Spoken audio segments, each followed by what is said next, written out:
अच्छा बेटा, last class के अंदर हमने जो है वो बेसिक अकाउंटिंग की पास्ट पेपर्स की मैक्सिमम क्वेश्चंस को कवर किया था। और मैंने आप लोग को कुछ क्वेश्चंस होमवर्क भी दिए थे। बेटा आज वाली क्लास के अंदर हमें जो है पहला टॉपिक स्टार्ट करना है, which is basically bad debts and provision for doubtful debts, जिसका अब नया नाम है बेटा irrecoverable debts and allowance for irrecoverable debts. ये इसके पुराने नाम्स हैं, अब इसको नए नाम से भी कॉल आउट किया जाता है। टॉपिक बहुत आसान है और बहुत सिंपल है। ओ लेवल्स में ध्यान से पढ़ लोगे, ए लेवल्स में भी एग्जैक्टली यही सेम टॉपिक है, कोई भी चेंजेस नहीं है। बेटा अगर मैं स्टार्ट करता हूँ पहला टॉपिक, तो इस टॉपिक के अंदर बेसिकली टोटल तीन चीज़ें हैं। एक बेटा बैड डेब्ट्स है, एक प्रोविजन फॉर डाउटफुल डेब्ट्स है, और एक बैड डेब्ट्स रिकवर्ड है। तो बेसिकली इस टॉपिक के अंदर तीन सब टॉपिक्स हैं। हम वन बाय वन करके एक एक को बहुत डिटेल में इंशाल्लाह डिस्कस करेंगे। बेटा अगर मैं पहला स्टार्ट करता हूँ तो पहली चीज़ जो है वो हमारी है बैड डेब्ट्स। बैड डेब्ट्स का बेटा नया नाम है इररिकवरेबल डेब्ट्स। अब देखो बेटा ये होते क्या है। देखो बेटा, जब भी हम सेल्स करते हैं ना, यानी कि जब हम किसी भी चीज़ को बेचते हैं, तो हम जो है ना दो चीज़ों में किसी भी चीज़ को बेचते हैं बेटा। एक बेचते हैं बेटा हम कैश बेसिस पे, कि हमने गुड्स बेचे और हमें फौरन पैसे मिल गए। एक बेचते हैं बेटा हम गुड्स को उधार पे, और जब मैं गुड्स उधार पे बेचता हूँ तो सामने वाले बंदे से मुझे पैसे लेने होते हैं। सामने वाला बंदा हमारा कौन होता है? हमारा ट्रेड रिसीवेबल होता है। तो इसमें क्या होता है, फौरन पैसे मिल जाते हैं, तो इसमें हमारा रिस्क कोई नहीं होता। इसमें हमें पैसे कब मिलते हैं? कुछ टाइम बाद, 2 महीने का उधार या 3 महीने का उधार, डिपेंड्स ऑन द कस्टमर। जब हमें थोड़े टाइम बाद पैसे मिलते हैं तो इसमें रिस्क होता है 100%। अच्छा जी, क्या रिस्क होता है? देखो बेटा होता क्या है कि कभी कभार जब मैं गुड्स उधार पे बेचता हूँ ना, तो कभी कभार कुछ कस्टमर्स हमारे पैसे लेके भाग जाते हैं। जब वो हमारे पैसे लेके भाग जाते हैं ना, तो उस अमाउंट को बेटा बेसिकली हम क्या कहते हैं? बैड डेब्ट्स या इररिकवरेबल डेब्ट्स। तो बेटा बैड डेब्ट्स का बेसिकली मतलब क्या है कि जब मैं गुड्स उधार पे बेचूं और हमारा डेटर, हमारा ट्रेड रिसीवेबल या हमारा कस्टमर हमें वो पैसे ना दे, तो उस अमाउंट को बेटा हम क्या कहते हैं? बैड डेब्ट्स, जिसका नया नाम क्या है बेटा? Irrecoverable debts. ठीक है। तो बेटा बैड डेब्ट्स का मतलब क्या है कि जब मैं अपने कस्टमर को गुड्स उधार पे बेचूं और सामने वाला बंदा हमारे पैसे लेके भाग जाए ड्यू टू एनी रीजन, हो सकता है वो बैंकरप्ट हो जाए, हो सकता है उसकी नीयत खराब हो जाए और वो हमारे पैसे लेके भाग जाए। तो जब वो हमारे पैसे लेके भाग जाएगा, तो उस अमाउंट को बेसिस क्या ट्रीट करता है? बैड डेब्ट्स ट्रीट करता है। तो भाई बैड डेब्ट्स का मतलब तो क्लियर हो गया। अब सीन ये है कि इसकी अकाउंटिंग ट्रीटमेंट क्या होती है। देखो बेटा, जब कोई कस्टमर हमारे पैसे लेके भाग जाता है ना, तो अब हमें वो पैसे नहीं मिलेंगे, राइट? बिजनेस का क्या हो गया बेटा? बिजनेस का नुकसान हो गया, राइट? जैसे फॉर एन एग्जाम्पल, मेरा एक कस्टमर था, मैंने उसको 1 लाख रुपए गुड्स उधार पे बेचे, और वो बंदा मेरे 1 लाख रुपए बिना दिए भाग गया कहीं। जब वो मेरे पैसे लेके भाग गया तो बेटा मेरे बिजनेस का क्या हो गया? नुकसान हो गया। जब मेरे बिजनेस का नुकसान हो गया तो इसीलिए बिजनेस इसको क्या ट्रीट करेगा बेटा? एक्सपेंस, है ना? और बेटे एक्सपेंस हमेशा क्या होता है? डेबिट होता है। इसीलिए बेटे जब भी बैड डेब्ट्स होंगे तो हम हमेशा उसको क्या करेंगे बेटा? डेबिट कर देंगे। बैड डेब्ट्स को हम हमेशा क्या करेंगे बेटा? डेबिट कर देंगे, जितनी भी अमाउंट पे होता है। तो सर डबल एंट्री का तो एक रूल है, अगर एक चीज डेबिट हो रही है तो दूसरी चीज का क्रेडिट होना जरूरी है। तो सर क्रेडिट क्या होगा? देखो बेटा, जो बंदा हमारे पैसे लेके भाग गया, क्या अब हमें उससे पैसे मिलेंगे? नहीं मिलेंगे। जब हमें उससे पैसे नहीं मिलेंगे तो हमारे ट्रेड रिसीवेबल्स कम हो जाएंगे, और जब हमारे ट्रेड रिसीवेबल्स कम हो जाएंगे इट मींस राइट कि हमारे एसेट्स कम हो गए। और एसेट्स कम होते हैं तो हम उसको हमेशा क्या करते हैं? क्रेडिट। तो इसीलिए बेटे जब भी बैड डेब्ट्स होंगे, और अगर एग्जामिनर कहता है कि आप इसकी जर्नल एंट्री बनाओ, तो हम क्या जर्नल एंट्री बनाएंगे बेटा? बैड डेब्ट्स को डेबिट कर देंगे। क्यों डेबिट कर रहे हैं बेटा? क्योंकि हमारे एक्सपेंस बढ़ रहे हैं, और एक्सपेंस बढ़ते हैं तो हमेशा क्या होते हैं? डेबिट। क्रेडिट किसको करेंगे? जो कस्टमर हमारे पैसे लेके भाग गया, उसको क्यों क्रेडिट कर रहे हैं? बिकॉज हमारे ट्रेड रिसीवेबल्स कम हो रहे हैं, हमारे एसेट्स कम हो रहे हैं, और हमारे एसेट्स कम होते हैं तो हम उसको क्या करते हैं बेटा? क्रेडिट कर देते हैं। Good to go. तो अब तक अपन ने क्या सीखा कि बैड डेब्ट्स क्या होते हैं? जब मैं किसी को गुड्स उधार पे बेचूं और सामने वाला बंदा हमारे पैसे लेके भाग जाए। दूसरा केस, हमने इसकी अकाउंटिंग ट्रीटमेंट सीखी कि जब भी बैड डेब्ट्स होगा तो इसमें बिजनेस का नुकसान होता है। नुकसान को बिजनेस क्या ट्रीट करता है? एक्सपेंस, और एक्सपेंस हमेशा क्या होता है? डेबिट। इसीलिए जब भी बैड डेब्ट्स होंगे तो हम हमेशा उसको क्या करेंगे? डेबिट कर देंगे, जो भी अमाउंट से हुआ है। और जो कस्टमर हमारे पैसे लेके भाग गया उसको क्या कर देंगे बेटा? क्रेडिट। क्यों? क्योंकि हमारे ट्रेड रिसीवेबल्स, हमारे एसेट्स क्या हो रहे हैं? कम हो रहे हैं। बेटा ये तो था case number 1 for journal entry. अब बेटा डिस्कस करते हैं सिनेरियो नंबर 2, केस नंबर 2, जो यूजुअली अक्सर हो रहा होता है। देखो बेटा, इधर मैंने एक एग्जांपल लिखी है। अच्छा, let me raise this first. इस एग्जांपल पे बेटा इसने क्या कहा? इसने इसमें कहा कि sold goods on credit to Abdullah $2000. Abdullah had paid $1,500 in final settlement of debt by check. हमने क्या करा है बेटा? हमने अब्दुल्ला को गुड्स उधार पे बेचे। कितने के? 2000 के। बट अब्दुल्ला ने हमें कितने दिए बेटा? 1500 इन final settlement. Final settlement means के रेस्ट अमाउंट अब हमें नहीं मिलेगी। तो बेटा क्या ये मैं कह सकता हूं कि इस केस में मेरे $500 से क्या हो गए हैं बेटा? Bad debts, right? क्योंकि मैंने उसको 2000 के गुड्स उधार पे बेचे थे, तो मैं उससे 2000 मांगता था। इसने हमें बेटा कितने पे किए? 1500। विच मीन्स दैट के $500 से बेटा हमारे क्या हो गए? बैड डेब्ट्स हो गए। अब बेटा अगर एग्जामिनर हमें कहता है कि आप इसकी जर्नल एंट्री बनाओ, तो क्या जर्नल एंट्री बनेगी? ध्यान से सुनना। देखो सर, आपने अभी बताया कि बैड डेब्ट्स एक्सपेंस होता है, और एक्सपेंस हमेशा क्या होता है बेटा? डेबिट होता है। तो सबसे पहले बेटा मैं क्या कर लूंगा? बैड डेब्ट्स को डेबिट कर दूंगा बाय 500। क्यों? क्योंकि हमारे एक्सपेंस बढ़ रहे हैं, राइट? सिमिलरली हमारे बैंक में पैसे आए। जब हमारे बैंक में पैसे आए बेटा, तो हमारे एसेट्स बढ़ गए। और एसेट्स बढ़ते हैं तो हमेशा क्या होते हैं? डेबिट। तो इधर तो दो चीजें डेबिट हो गई। एक तो बैड डेब्ट्स एक्सपेंस वाला तो डेबिट हुआ, और हमारे बैंक में 1500 आए तो हमने हमारे बैंक को भी डेबिट कर दिया। अब क्रेडिट किसको करेंगे? क्रेडिट कर देंगे बेटा हम हमारे कस्टमर के अकाउंट को बाय फुल अमाउंट। क्यों? अब आओ सुनो। देखो हम किससे इससे कितने पैसे मांगते थे? 2000। इसने हमें कितने पे किए? 1500। जब इसने हमें पैसे दे दिए, तो अब हम इससे कम पैसे मांगेंगे? हमारे ट्रेड रिसीवेबल्स कम होंगे। तो सबसे पहले हमने हमारे ट्रेड रिसीवेबल्स को कम किया बाय 1500। बाकी जो रेस्ट अमाउंट थी वो हमें नहीं मिलेगी। नहीं मिलेगी ना। जब हमें वो नहीं मिलेगी तो अगेन मेरे ट्रेड रिसीवेबल्स 500 से और कम हो गए। तो टोटल हमारे ट्रेड रिसीवेबल्स बेटा कितने से कम हो गए? बाय 2000। तो बेटा दो केस होते हैं। एक वो केस होता है कि पूरी अमाउंट ही बैड डेब हो जाए, तो बैड डेब डेबिट, कस्टमर का अकाउंट क्रेडिट। और एक वो केस होता है जिसमें कुछ पैसे आते हैं और कुछ पैसे बैड डेब हो जाते हैं। तो जितने से बैड डेब हुआ वो डेबिट, जितने पैसे आए वो डेबिट। और कस्टमर का account credit by full amount. Full amount से क्यों? क्या? क्योंकि जब पैसे आए तो ट्रेड रिसीवेबल्स कम हुए, और जब बैड डेप हुआ तो ट्रेड रिसीवेबल्स फर्दर और कम हो गए। तो टोटल हमारे ट्रेड रिसीवेबल्स 2000 से कम हो गए बेटा। क्लियर हो गया? तो इसीलिए बेटे दो केस हैं। एक केस क्या है कि पूरी अमाउंट बैड डेप हो जाए। जब पूरी अमाउंट बैड डेप होगी तो बैड डेप एक्सपेंस है, तो बैड डेप डेबिट। जो बंदा पैसे लेके भाग गया वो क्रेडिट। दूसरा केस क्या है? कुछ पैसे आ गए और कुछ पैसे बैड डेप हुए। तो जितने से बैड डेप हुआ वो डेबिट, जितने पैसे आए वो डेबिट। और कस्टमर के अकाउंट को क्रेडिट कर दोगे by full amount. Clear scene बेटे? कोई प्रॉब्लम, कोई मसला, कोई ऐसी चीज जो ना समझ आई हो तो बेटा पूछो। इसके और भी बेटा एग्जाम्पल क्वेश्चन हम करते हैं, और आगे चीजों को हम समझते हैं। ठीक है, चलो आगे बेटा अगर चलता हूं तो आगे इसने हमें क्या बोला?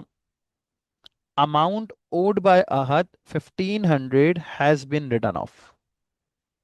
आहत जिससे हम 1500 रुपये मांगते थे वो क्या हो गया बेटा? रिटर्न ऑफ हो गए। यानी कि बेटा इस क्या हो गए? बैड डेप हो गए।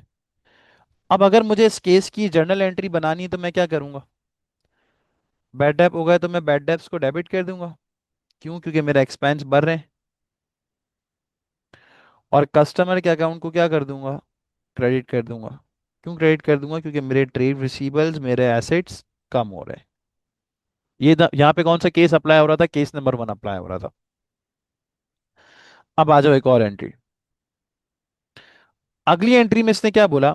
Mustafa our customer owed $3,000 but he had paid $2,000 by cheque in final settlement of the date. Mustafa जो हमारा कस्टमर था, जिससे हम कितने पैसे मांगते थे? 3,000। बट उसने हमें कितने पे किए बेटा? 2,000 पे किए फाइनल सेटलमेंट में। विच मीन्स दैट के बाकी की अमाउंट हमें नहीं मिलेगी। तो बेटा क्या ये मैं कह सकता हूं कि इधर मेरे 1,000 रुपए से क्या हो गए? बैड डेप्स हो गए, क्योंकि 3,000 मांगता था और उन्होंने दिए कितने? 2,000 दिए। अब अगर एग्जामिनर हमें कहता है कि इस केस की जर्नल एंट्री बनाओ, तो बहुत सिंपल है, केस नंबर 2 अप्लाई हो रहा है। बैड डेप्स हुए। बैड डेप्स क्या होते हैं? एक्सपेंस होते हैं। और एक्सपेंस हमेशा क्या होते हैं? डेबिट होते हैं। तो देखो बेटा, मैंने बैड डेप्स को डेबिट कर दिया बाय 1,000। सिमिलरली मेरे बैंक में पैसे आए, तो मैंने अपने बैंक को भी डेबिट कर दिया बाय 2,000। और क्या करूंगा? कस्टमर के अकाउंट को क्रेडिट कर दूंगा बेटा बाय फुल अमाउंट। यहां पे बेटा कौन सा केस अप्लाई हो रहा था? केस नंबर 2 अप्लाई हो रहा था। तो बेटा देखो, जर्नल एंट्रीज के अंदर यही दो केस अप्लाई होते हैं। एक वो केस जिसमें पूरी अमाउंट बैड डेप हो जाए, एक वो केस जिसमें कुछ पैसे आएंगे और कुछ अमाउंट बैड डेप होगी। Clear scene? एनी प्रॉब्लम बेटा? Any confusion?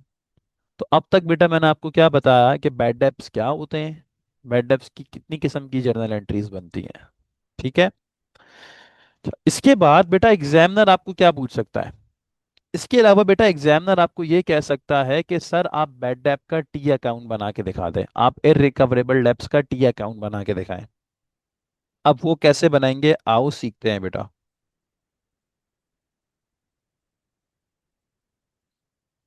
बेटा अगर एग्जामिनर हमें कह रहे हैं ना कि आप बैड डेप्स का टी अकाउंट बनाओ, तो बहुत ही सिंपल है बेटा।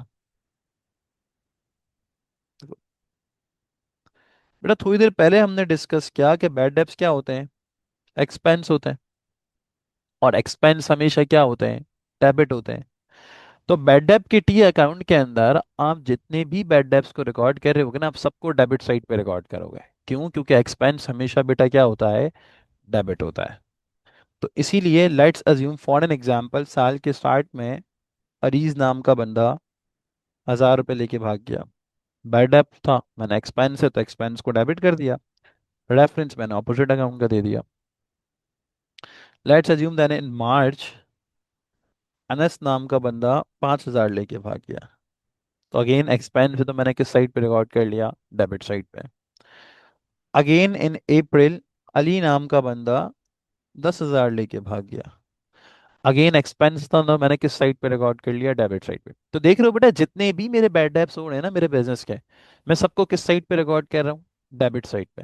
क्योंकि बैड डेब्ट्स क्या? एक्सपेंस है, और एक्सपेंस हमेशा क्या होता है बेटा? डेबिट होता है। लेट्स अज्यूम दिसंबर और अदर लोग भी पैसे लेके भाग गए बेटा, $5,000। अब बेटा साल एंड हो गया।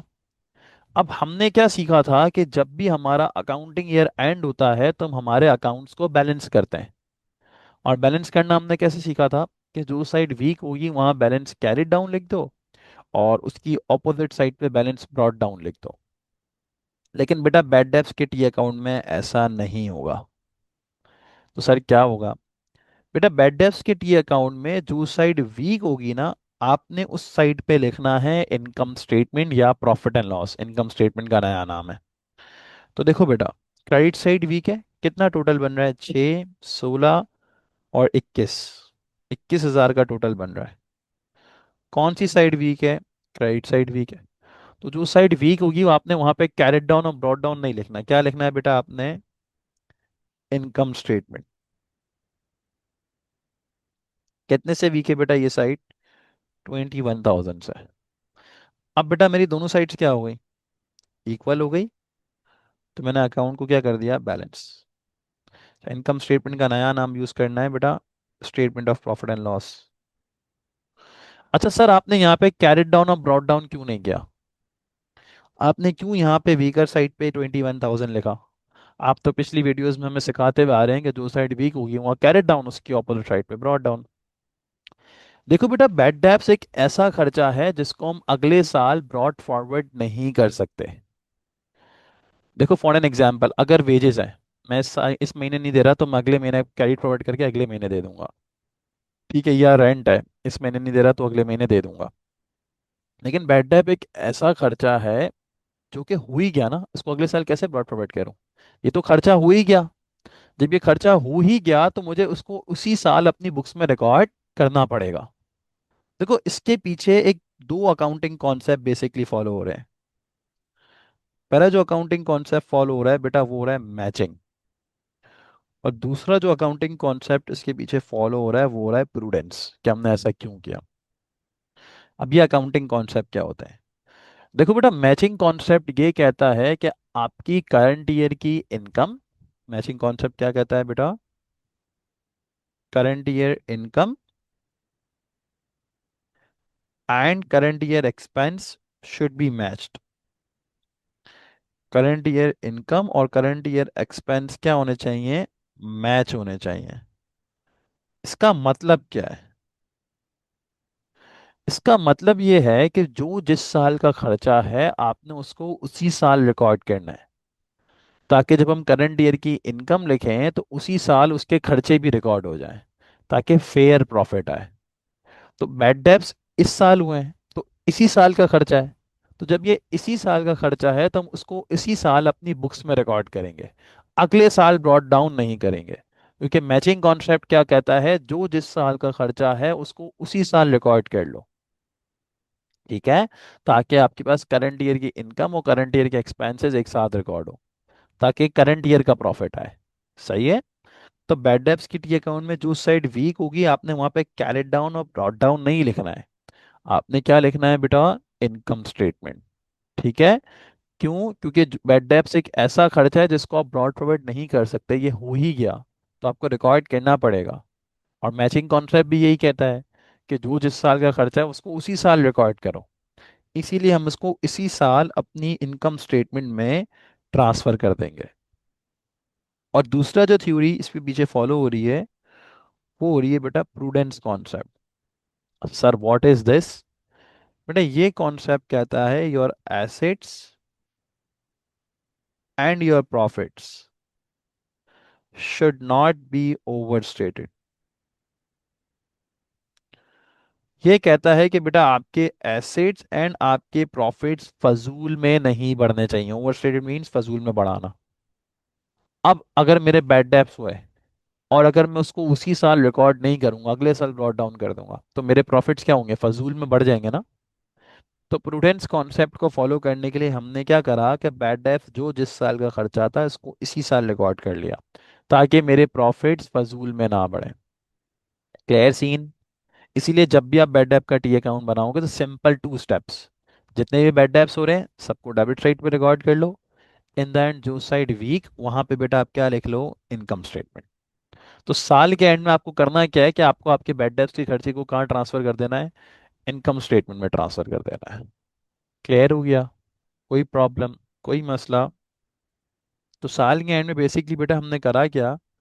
साल के एंड में हमने ये करा कि हमने जो है बैड डेब्ट्स के टी अकाउंट को क्रेडिट कर दिया, है ना।